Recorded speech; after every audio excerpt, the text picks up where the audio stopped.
afternoon, everyone. My name is Joshua Fekes Quest, and of course, joined by Reed Rapid Melton, my trusty cohort in the crime here. We are actually we are going into pick and ban phase right now. Today is a Division Two game. Rapid. It is University of Texas Dallas versus University of Texas Dallas. That is very true, Fekes. What a day. What a special day. We all get to witness the glory that is my home state versus also my home state with two, not one, but two of my alma mater teams playing off head-to-head against each other tonight. So without further ado, we're going to get into our super sexy new champion select, where we can head into picks and bans and see exactly what is about to transpire here before our very eyes. So super excited to both see this game, watch this game, and share it with you. So big fan of everybody else out there. Thanks for tuning in to this round two matchup. Keep in mind, these games are, for all intents and purposes, kind of preseason games. These Division 2 and 3 teams will get an opportunity to qualify for the Division 1 tournament, which you guys are going to be seeing a little bit later on in the year. Yeah, and also keep in mind this is only week 5 of 7, so we have a couple weeks left in our fall broadcast. And of course, when the springtime, we're going to have some extended days to bring you more ULaw Campus Series action. We're really proud to be presenting it with Riot.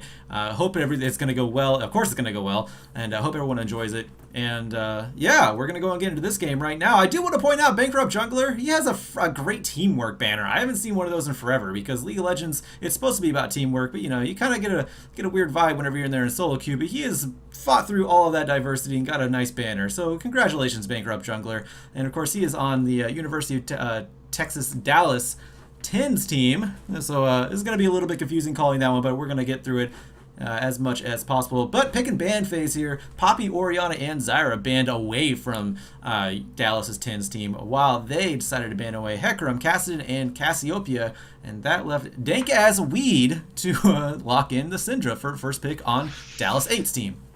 That is very true, and that will be Syndra getting locked in there. Syndra, pretty much for all intents and purposes, the number 1 or number 2, like way up there mid laner right about now. So we're going to be seeing a lot of Syndra. Now, some things have changed, not just the assassins, which are the things everybody's focusing on for this most recent patch that we have, patch 6.22. But also the jungle meta has changed up a bunch as well, and you're going to be seeing a lot of things like Vi in there, like Ivern, super big jungler right now, so no surprise to see the Vi coming back. And right as I think about mentioning the Ivern, there you go. Yeah, and Bankrupt Jungler, he has that teamwork banner, and Ivern is the nicest champion on the Rift, but he is not going to be taking that one. He's actually going to be locking the Vine. But yeah, that does leave Ivern open to the opposing team, University of Texas Dallas 8, and he locks it in along with the Karma. So we have a little bit of the bottom lane, half of the bottom lane already picked, and yeah, we more than likely have the jungler. I mean, Ivern, I have seen him in top lane. I don't think that's a meta thing. I think that was an off-pick thing, and that's coming from the guy who plays AP Nasus regularly, so don't take my word for it. I'm pretty sure that is Ivern jungle. Yeah, well, actually, earlier on today in the LCL Open Cup, it's a CIS region tournament that's going on right now, we had a guy named Licrit. You guys might have seen him play at Worlds. He played support Smite Ivern. So just throwing that out there. It is, or may be, a thing. However, with Karma locked in, you're probably not going to be seeing that. Of course, 2 more lock-ins coming in from our wonderful friends at UTD 10. They are going to pick up a Victor. So pretty much just catch all, wave clear, big old mid laner, never going to go away, always going to be good in the mid lane there for UTD 10. Of course, they're going to lock in the second half of their dual lane with Anami there for Caitlyn. Now we can see what the 2 final picks for UTD 8 are.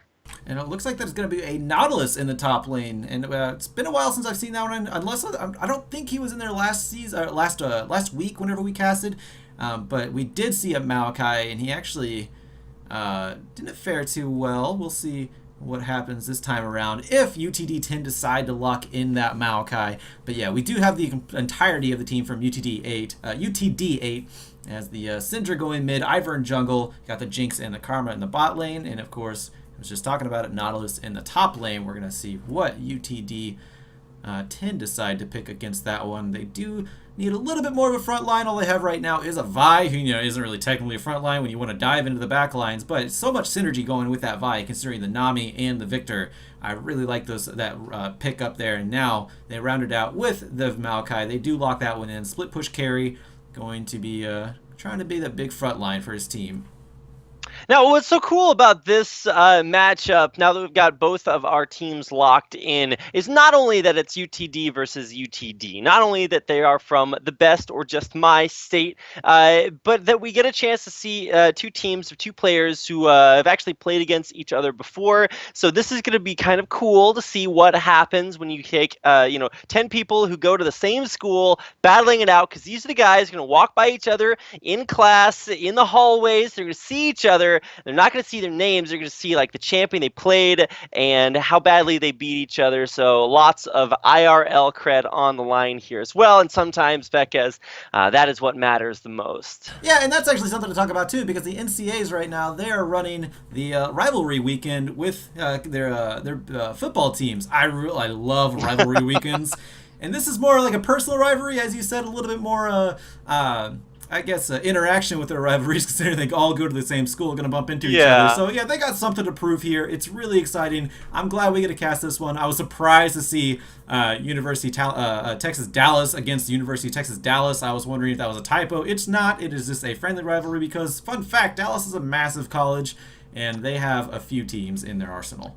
They certainly do. This is like when somebody asks you, well, who's your biggest rival? And it's like, well, I'm my own biggest rival. It's not not a cop-out answer. It's actually true because they are playing against each other from the same school. So a little bit biased myself because, once again, I did go to this school. I'm going to mention that like at every possible turn just because it's actually so cool to see these guys out on Summoner's Rift. Masters and Diamond challengers for the most part. Bankrupt Jungler is actually bronze. That is not his actual ELO. Of course, it's all about the ELO you are inside, Fekez. That's why he has that banner. No one in Diamond has that banner. They do not exist. I was curious about that. But with that being said, the delay remaining is counting down. Again, my name is Joshua Fekez Quest here with Reed, Rav, and Melton. We're going to throw it over to a quick commercial break and meet you back on the Rift in just a moment. Stick around. Ben, Sam, and Ken are on separate journeys to defeat the menacing Vile Dragon. But let's just say luck isn't on their side. If only there was a way for them to find each other and band together. Well, that's why there's Band. It's a mobile app that allows people to come together using common interests. With Band, you can find fellow gamers, chat, schedule gaming sessions, and conduct polls. Stage epic battles with friends while sharing videos and photos along the way. So try Band today. Band. Be together.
All right, we are back. My name is Joshua Fegas Quest here with Reed Rappamelton once again. Thank you for joining us. I do want to point out before we really get into this one. So, Riot decided to update their Spectate client, and we did not catch it in time. So, with that being said, the overlays are going to be a little bit off. Please forgive us. Bear with us for sure.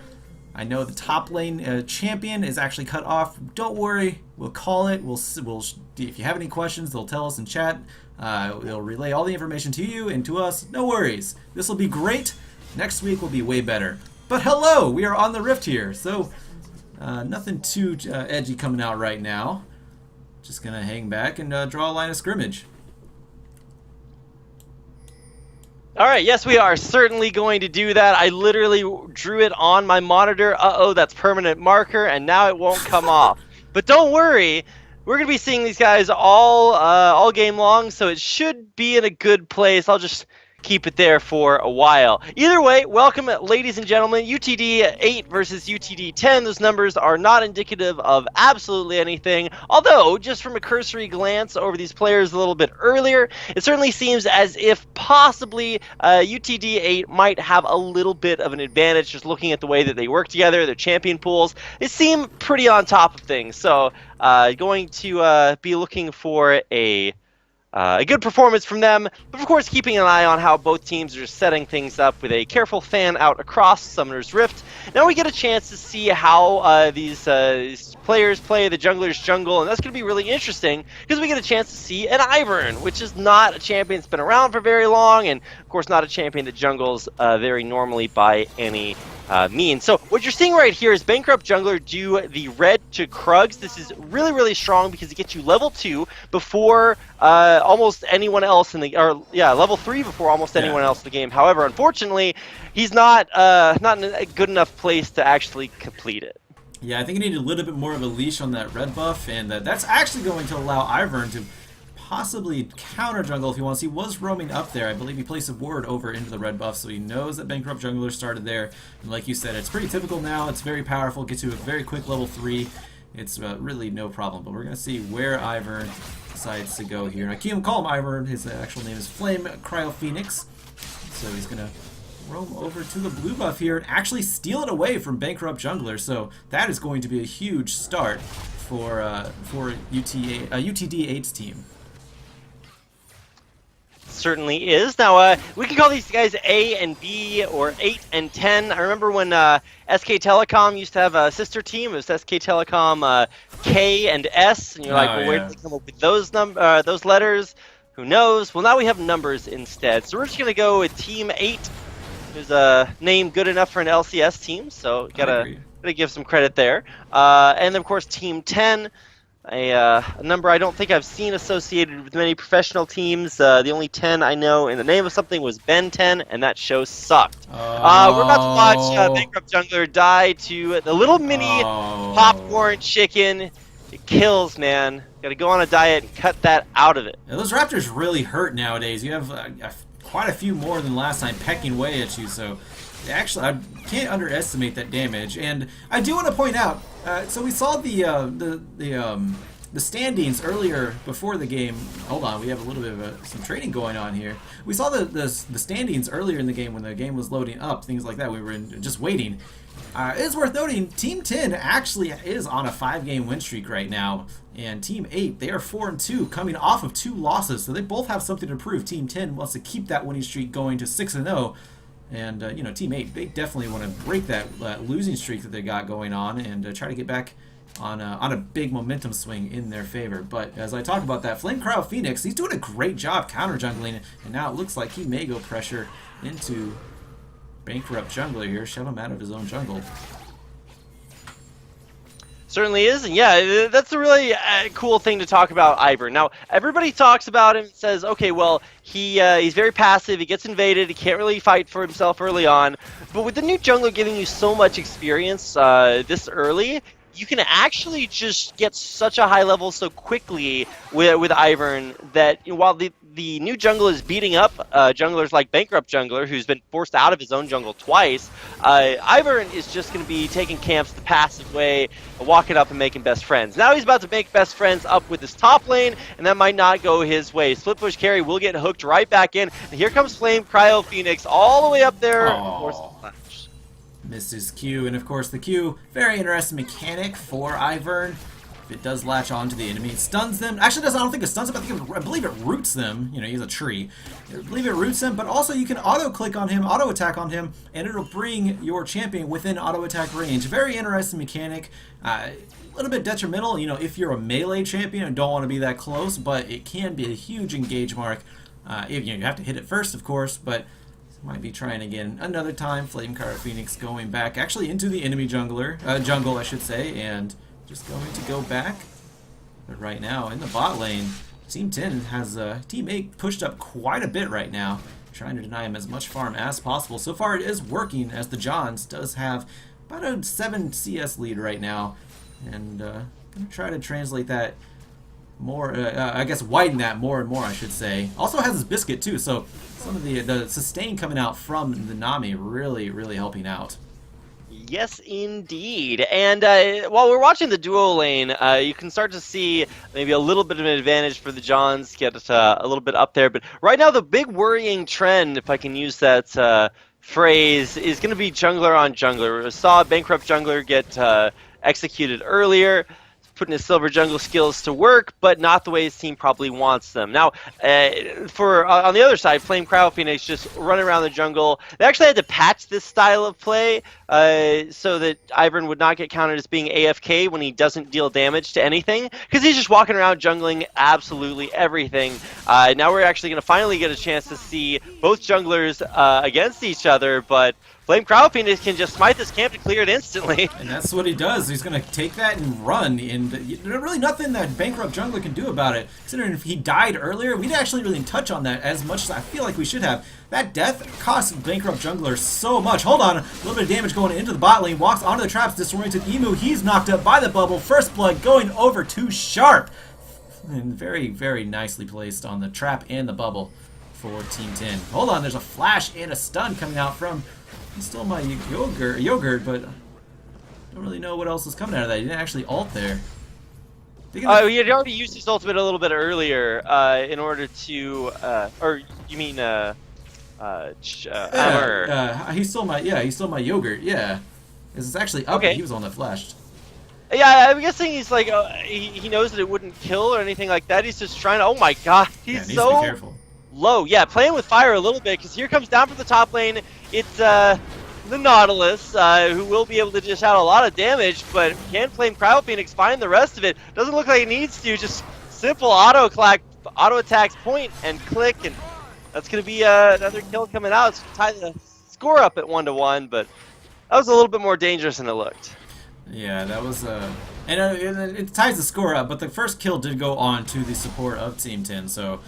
that is going to be a little bit better for Team 8, considering the top laner got the kill.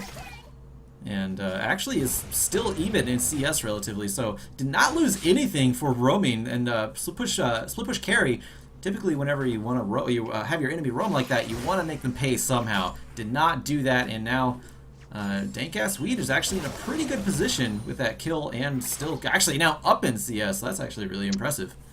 Yeah, to both roam and be up in CS, that's pretty good in my book. He's also going to have double Dorans for the damage and the mana sustain. He's going to have Negatron Cloak for all the resistances. He's just basically going to stick up in the top lane forever. Both of these top laners are going to be running a keystone called Courage of the Colossus. Basically, anytime you crowd control someone, you gain a shield based on 7% of your health plus a flat amount of damage scales per level. So anytime you're going in, you're being the big tank that engages, you're just going to get this massive shield based on every enemy champion that's around you, and it's just absolutely insane.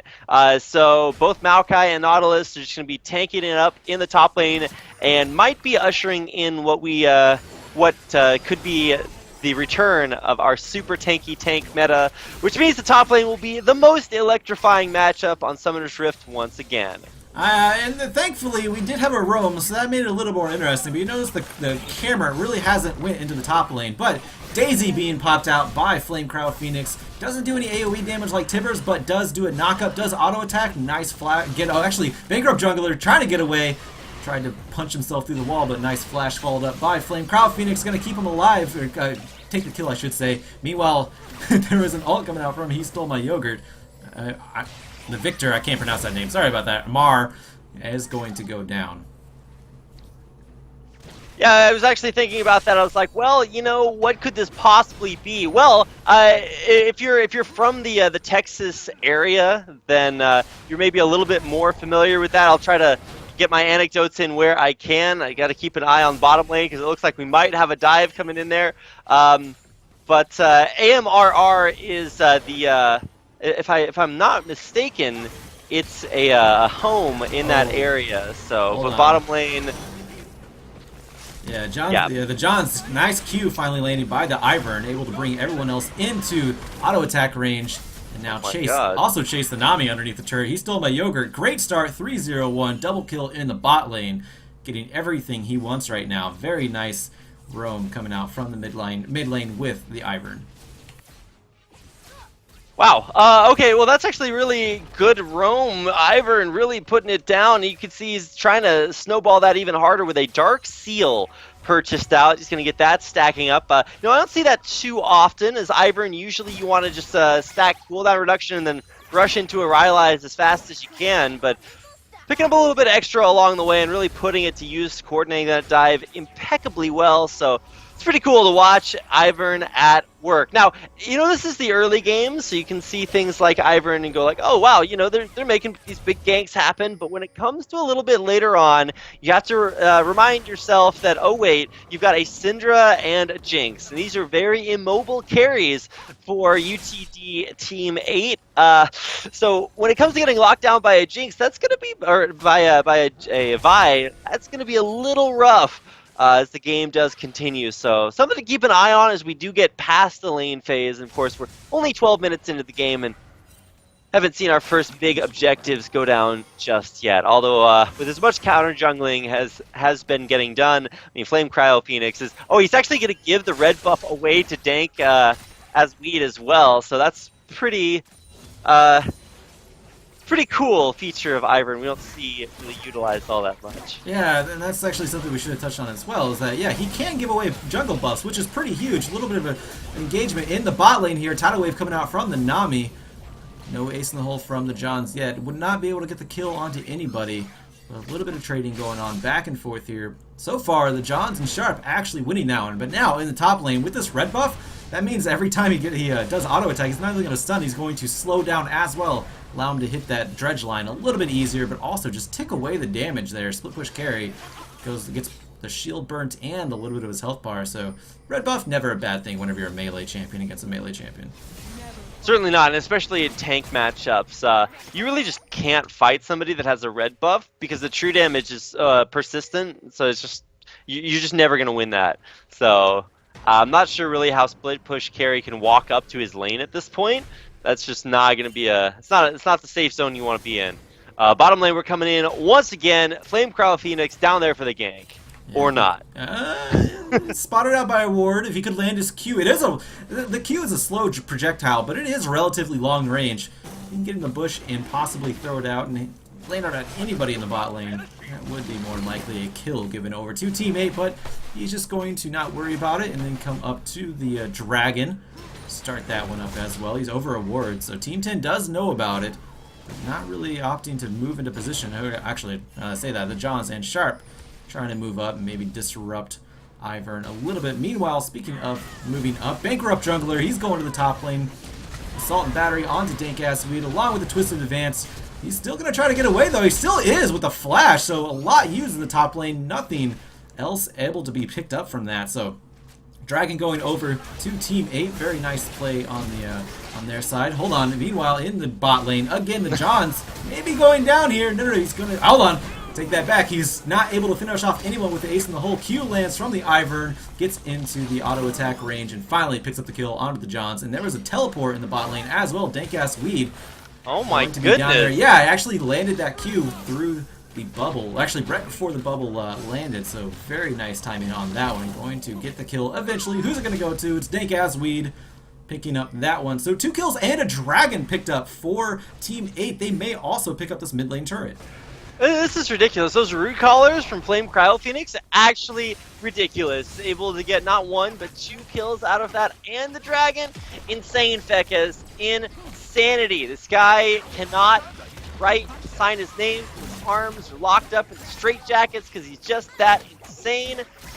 I have not seen an Ivern carry like this in quite a while. So it's really cool to see what happens when you have not only a champion that's very good in the current meta, but a player that can pilot it incredibly effectively. Also, do you want to just add an honorable mention to the build path there for this Ivern? This is going to be a very supportive one with an Athene's Unholy Grail. So you actually just saw that down in the bottom lane when Disoriented Emu got taken down so low. All of a sudden, you have a huge Karma shield on top of an even bigger Ivern shield, and you just don't die. You get healed up, shielded up, and all of a sudden, AD carry went from like 200 HP to 2,000 HP.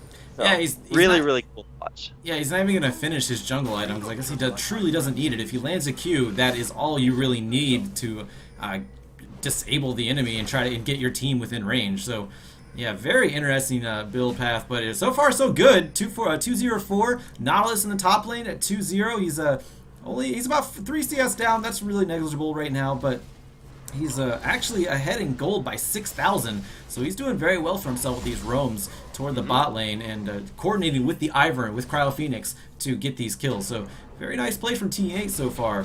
Let's see if they can keep this up. Yeah, I'm actually wondering when we're going to see Iverns just not buy jungle items. I think it's definitely worth it to have at least one, but oh my god, the burst damage in the mid lane's unreal! Yeah, that was very quick, and Syndra, known for having the biggest burst potential in the game, and just showed it right there. From 100% to 0% on AMR's health bar. He stole my yogurt, picking up that kill with ease, it seems like. Flash and the Vault Breaker not quite getting that one on par. I don't think he timed that one properly, so Bankrupt Jungler not getting what he wanted. Still had Assault and Battery up, but decided it wasn't even worth it. Actually got knocked back afterward by He Stole My Yogurt, and now looks like Team A converging into the mid lane, going to take that mid lane outer turret. They certainly are. Bankrupt Jungler's chilling there, but with no team to follow up, and no, yeah, like I said, no follow up, no damage. It's just not going to be able to save that mid lane turret, and that's 1, 2, and now maybe a third turret going down. Root Caller will land. Here comes Daisy, and underneath this turret, there's actually Ivern that will tank it up. Daisy's getting the damage down, the CC, the knockdown, and this dive's going to come in and be very effective. Yeah, and there's the Disoriented Emu in the top lane too, getting himself an assist, and that is going to be the top outer turret going down. Third turret of the game, 3 of 3 actually so far, all in favor of UTD's Team 8. They have all outer turrets down now. They're actually going to press a little bit into this inner top turret, but 4 men strong in the top lane for UTD 10's team. I don't think Team 8 has enough power to press that one right now. In fact, they know it. They're going to back off, take their spoils, or just try to catch someone in the jungle here. Bankrupt Jungler getting pulled up, but it's only the 2 tanks right now. They don't have an incredible amount of power. Cryo Phoenix, he goes down. Huge amount of damage from AMR, but from the backlines, He Stole My Yogurt. Coming back to try to pick up some kills, but Exhaust gets thrown onto him, mitigated a lot of that damage. Blinking health bars on Team 10's side, but they are winning this fight so far, 2 for 0. And now Split Push Carry, trying to run everyone out, actually does get the kill with Twisted Advance onto He Stole My Yogurt. So 3 for 0 right now, and a shutdown. 2 shutdowns actually, not to mention stopped Ivern's Cryo Phoenix's Magi Soul Stealer build. So very nice counterplay. A little bit too greedy coming out, too much greed coming out from Team 8. Yeah, and oh my goodness, Becca, the turnarounds are real when you get caught out of position like that.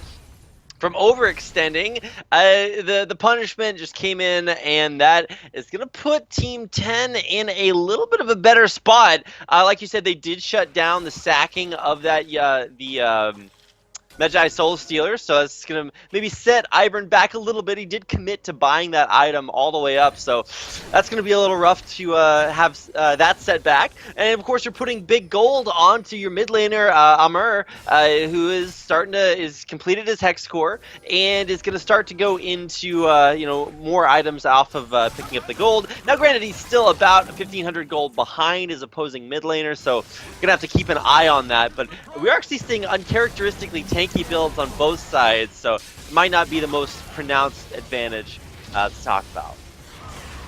And speaking of talking about dank-ass Weed, using the teleport to go to the mid lane, maybe fearing a team fight was about to start as Disoriented Emu was chunked out quite a bit by Amur, but no team fight started. Dragon is up. This is the Mountain Drake, so trying to get a little bit more damage onto those turrets for whoever picks this one up.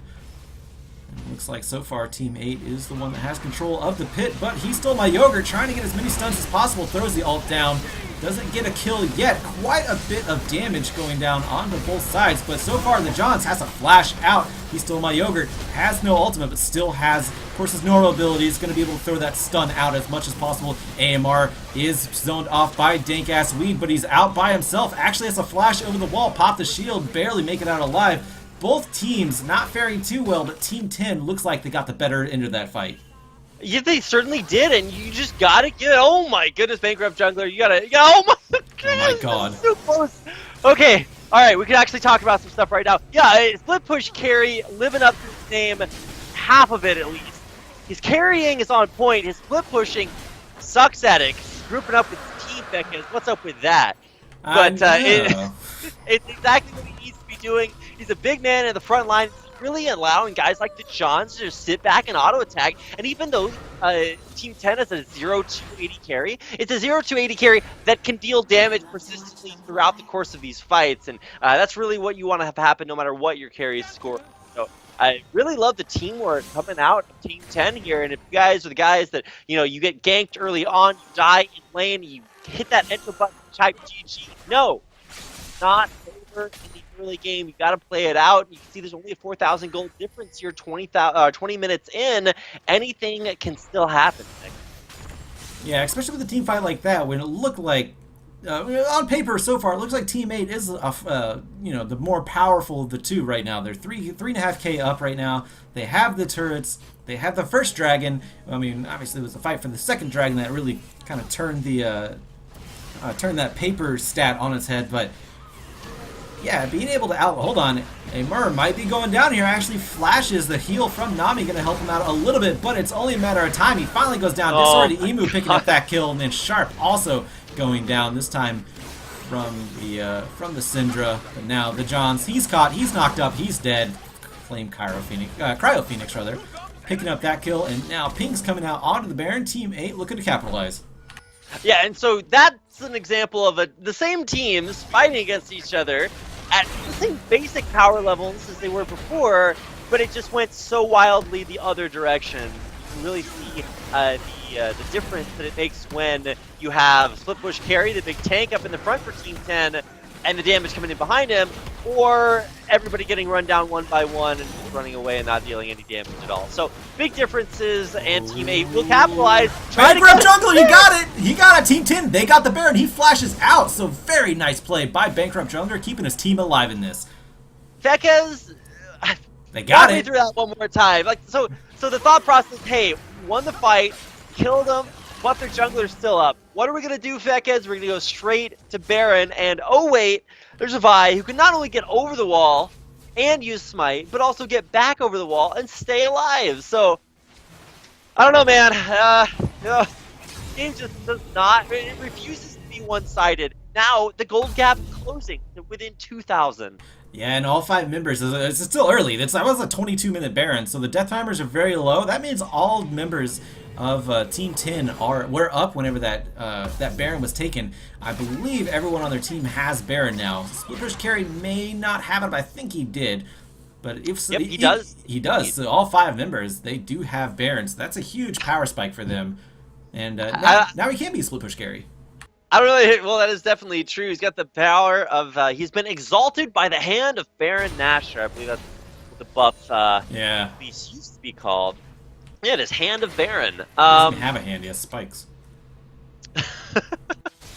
So the split push will be pretty real for now, and that's actually going to be really cool because now we get a chance to see maybe a different phase of the game where all the Baron buffs and all the different lanes are going to be really what maybe put Team 10 back in the lead. However, like a good split pusher, it's not just about knowing when to split or being able to split push. It's about knowing when to. And now he knows, hey, it's time to group up with the rest of his team. Even though he does have teleport, he's in a great flanking opportunity. Go for a big dive. There goes Johns out of this team fight before it even starts, I should say.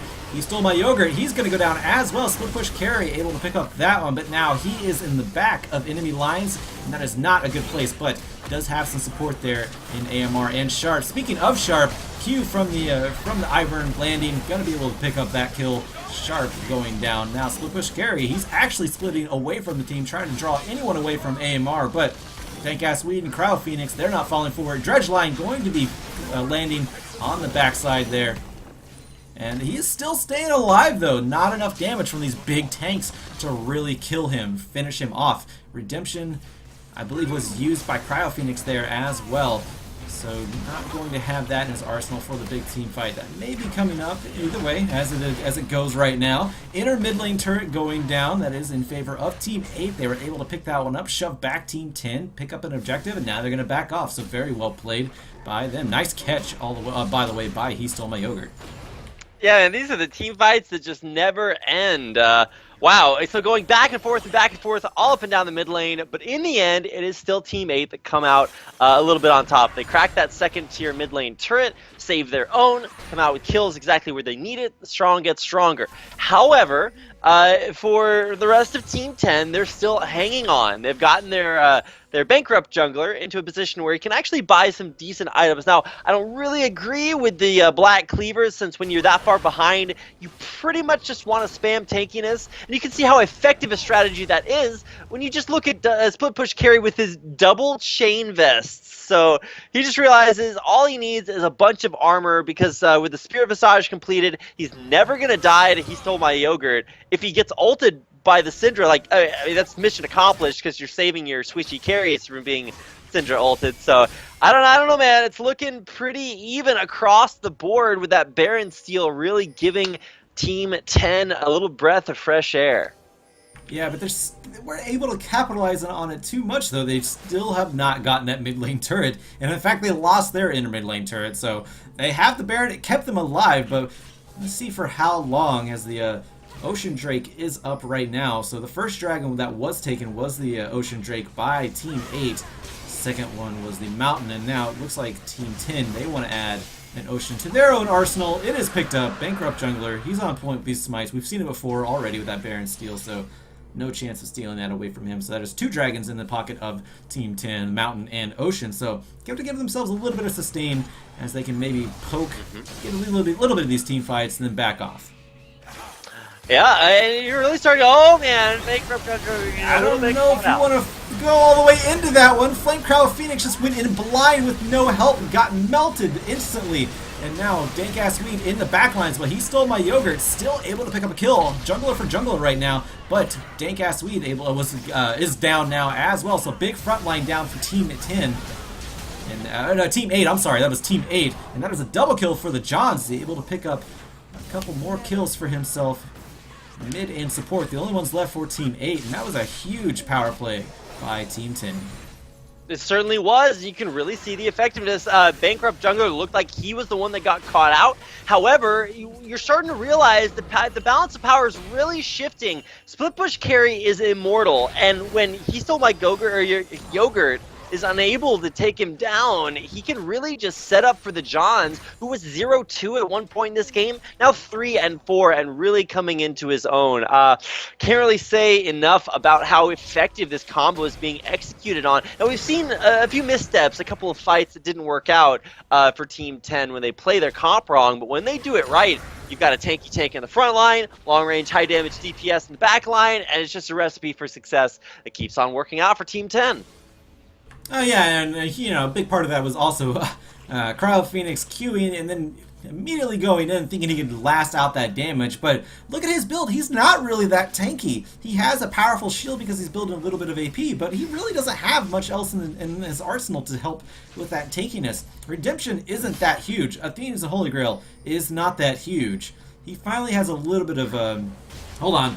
Dredgeline into AMR, and now he stole my yogurt. He's there, has his ultimate. Who's going to pick up the kill here? AMR, he's not going to get away. Is he going to get away? He got away! They held on to their damage. And that was a dank-ass weed. He gets blown back by that exploding plant. He's going to go down. Huge cockiness coming out from Team 8, holding on to their main amount of power, and that is he stole my yogurt's ultimate, not giving it, not using it to kill AMR for sure. That was a little bit cocky, and now they're going to pay for it. Team 10 now in control of this Baron pit. Those are the kind of mistakes you hope you only make once, because it just hurts to watch. You're so close to picking up the kill that you desperately need, and then you just aren't able to pick it up. And now Team 10 poised to take down this Baron.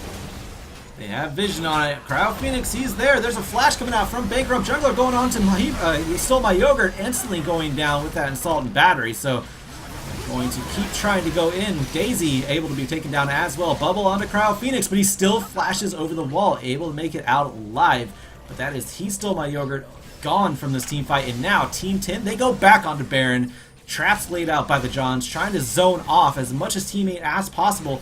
Dank-ass Weed teleported into the backside of it, so he's going to walk around, still get chunked down. He's under half health now, has to actually Dredgeline out the Johns. He's left by himself. Who's going to pick up the kill? It is going to be Disoriented Emu, I should say, with a nice crit from his auto attack. So back and forth going with this Baron dance. Oh man! And now AMR coming around the corner. He's going to be able to pick it up. That Death Ray, a little bit too much for Disoriented Emu to handle. And now Cryo Phoenix, he dove underneath this turret. Split push carry, able to absorb as much as possible because one of those chain vests turned into a Sunfire. He still has the other chain vest and now a cloth armor. He can take up as much of this turret as possible. So very nice kills coming in from Team 10. They've actually almost balanced this gold disparity. Yeah, they really haven't. Even when they were losing fights, though, the one big fight that Team 10 lost didn't matter because Bankrupt Jungler stole the Baron at the same time. So you really can't say enough about just the team composition. First of all, so let's just run it down the lineup. So Split Push Carry, basically immortal. Bankrupt Jungler, not exactly the most skillful early game, getting executed early on, but not only is he ahead in jungle score right now, he's just the big guy that goes in. Like, who really cares if he lives or dies? He just makes something happen. When that something happens, the damage from the backline is just too good when supported with Split Push Carry's tankiness in the front line, and Dank-ass Weed is just not as tanky as his opposing mid or top laner. Let's watch the C5 play out. Yeah, Sharp, he's not going to go down just yet, and actually they started this fight because the Johns was on the bot side, but now he is back into this team fight. Is it going to make the difference? Bankrupt Jungler able to take down, he stole my yogurt, and now Dank-ass Weed, that is the big front line down for Team 8, and Disoriented Emu, he's exhausted, he's going down, but it's just between who's going to take it? It's AMR actually in the end, actually picking up a double kill. This may be an ace coming out for Team 10, and they actually get it. 5-for-0, clean ace by Team 10. You just look at the AD carries, the difference there. The Johns, not even in that fight. When it starts, he comes in the end and just mops it up with help from the team. Whereas on the other side, Disoriented Emu, he's in there living up to his name, kind of. He's right in the middle, gets locked down by the gravity field, taken out at the end, exhausted so he can't deal damage. Just a textbook way to play your team comp in a team fight, and beautiful execution. Now, keep in mind, it was not a beautiful early game from Team 10. It was straight up domination from guys like playing Cryo Phoenix.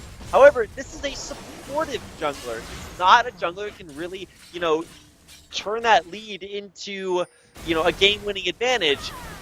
It's not like something you have like a Nocturne or Master Yi or something that's just going to kill everybody. No, you need the rest of the team to back you up, and he's not getting the backup. No, he's not. The biggest part he's able to contribute is an engage, but when you're in a position where you can't engage, your Q is almost useless because you don't want to hit it. And if you do, you need to make sure you don't accidentally click on the enemy that you queued onto so you don't zap into his auto attack or into auto attack range, because that can spell disaster just simply by accident. So yeah, like you said, he is a supportive jungler. He does have the redemption. He has some things in Holy Grail. His Magi's is not paying off whatsoever, and that's being a huge detriment. He does have Knight's Vow, which does help out quite a bit, giving 40 armor over to whoever you need it, whoever you bond with. And right now it is the disoriented emus. It should be most of the time. But with that being said, like you said, he is still just a supportive jungler. He's not a big front line. He doesn't really have much to add to the fight, especially right now since you don't want to engage with the Q. Yeah, I really do like the Knight's Vow. It's sort of like a Galio. Oh man, instant flash away there by Flame Cryo Phoenix. Blitz Parry gets brought in, but there's just nothing that can deal damage to him at this point in the game. The Baron buffed up, minions wave pushing on in. A nice double stun here. It sets something up, but redemption pop, and that means the Team 10 gets to stay around a little longer. Yeah, they're just gonna poke. That was a huge amount of damage to Daisy, and Daisy didn't do anything. Daisy's probably the most innocent summoned pet you can have in this whole game. And the Johns just shoots it right in the face with a crit shot. So very nice, very huge amount of damage coming out from the Johns, and that is an inhibitor turret going down. In the bot side, Team 10, they are forcing their way into this base. They have the Baron to do so, and they're taking full advantage of it. Bot lane inhibitor going down. We'll see where they go to next. Actually, hold on. It looks like they're going to stick around. There's a huge deep engage coming out from Bankrupt Jungler underneath the turret. So they are going to try to stick around here and possibly try to end right now if they can get the fight in their hands. And Mar going down. The John's picking up some kills, though. Dank-ass Weebs forced back onto his turret, onto his fountain. There's a flash from the Johns, a double kill onto Sharp. Or not to Sharp, I am sorry. Best Kohai in A. And that is going to be game number 1. Going over to University of Texas Dallas, Team 10 from out of nowhere. And really, Team 8 can't really make any excuses because they literally have no Johns. They came out with a strong early presence. Flame Cryo Phoenix dominated, showed what Ivern can really do. He stole my yogurt in the mid lane, even looked super great in that 1v1 matchup. But in the end, when it came down to it, split push carries Maokai dominated. And so if you have to give it a match MVP, that's where it's going. I actually really want to check out the post-game damage stats to see how much damage was taken, because it's actually just going to be astronomical. So let me just pull that up here, and as soon as I can get that up, I'll probably bring you guys that stat in the next game. Yeah, definitely. Definitely keep it down. Say it out loud, because I don't actually have it pulled up on mine, so the stream can't see it. They're actually looking at the schedule and seeing that the reason why UT Dallas 10 is 5-0 right now. Okay, well, yeah, there you go. On paper, and certainly looking at the early game, Team 8 did look stronger. But Team 10, as soon as they can sort of band-aid a little bit of a weak early jungle presence, their team fighting looked great. Top lane, immaculate, 80 carry, great positioning, and everything just worked out. So that's going to do it for Game 1 of our Best of 3 Division 2 series here tonight. So I hope you guys are enjoying the series. If you are, then head on over to Twitter. That's a popular website nowadays. All the cool kids are using it. I'm a cool kid. I too, myself, am a cool kid with double capital Ks, Fekez. And that means I have a Twitter account. So it's twitter.com/CStarLeague, where you guys can keep up on all the action, whether it's League of Legends or any other great collegiate esports that the CSL does support. And of course, if you want to sign yourself or your school up to play in the CSL, you can head over to cstarleague.com for more information. We're going to take a quick commercial break. Big thanks to all of you guys for coming out and tuning in to today's Division 2 matchup. We'll be right back. Hope to see you soon. Only $14.99.